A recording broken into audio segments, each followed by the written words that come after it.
Drama serial रंग दे की next आने वाली एपिसोड बहुत ही ज़्यादा इंटरेस्टिंग बन चुकी है। आहद और उसकी फैमिली की परेशानियों में मजीद इजाफा होने वाला है, क्योंकि अब फरियाल बड़े अच्छे तरीके से जान चुकी होती है कि दुआ आहद की ज़िंदगी का एक अहम तरीन हिस्सा बन चुकी है और आहद दुआ को कभी भी किसी हालत में नहीं छोड़ेगा। और अब तो इस बार वो इस तरह की नौटंकी अपने भाई के सामने करेगी कि उसका भाई मजबूर हो जाएगा फरियाल की बात मानने के लिए। जबकि फरियाल कोई भी कसर नहीं छोड़ती तला के कान भरने की, इस हद तक उसको मजबूर कर देती है कि तला ईमन को तलाक दे दे। वो तला के इस कदर कान भरती है, उसे कहती है अगर ईमन को तुम्हारी और इस रिश्ते की फिक्र होती तो वो अपने भाई को ये काम करने से रोक देती। चलो मान लिया मैं उसके लिए अजीज नहीं थी और ना ही उसने कभी मुझे अपना समझा था, लेकिन तुम्हारे साथ तो उसका एक बहुत बड़ा रिश्ता था ना।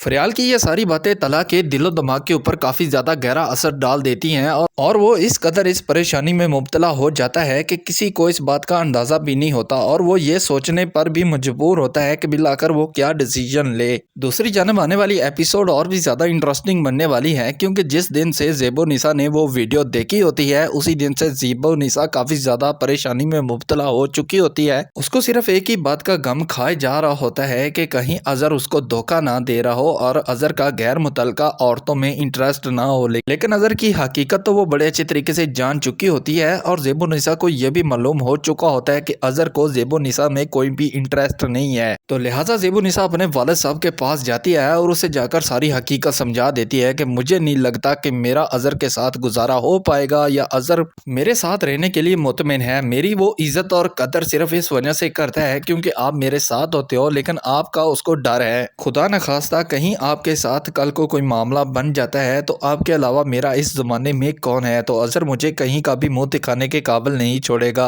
अब ज़ेबो निसा की ये सारी बातें ज़ेबो निसा के वालिद साहब के दिल के ऊपर गहरा असर डाल देती हैं और वो इसी परेशानी की फिराक में पड़ जाता है। अगर अजहर के नाम पर मैंने तमाम प्रॉपर्टी करा दी तो अजहर मेरी बेटी को छोड़कर यहाँ से फरार हो जाएगा। तो लिहाजा बेहतर फैसला तो यही है कि मैं अपनी सारी प्रॉपर्टी अपनी बेटी के नाम पर ही करवा दूँ।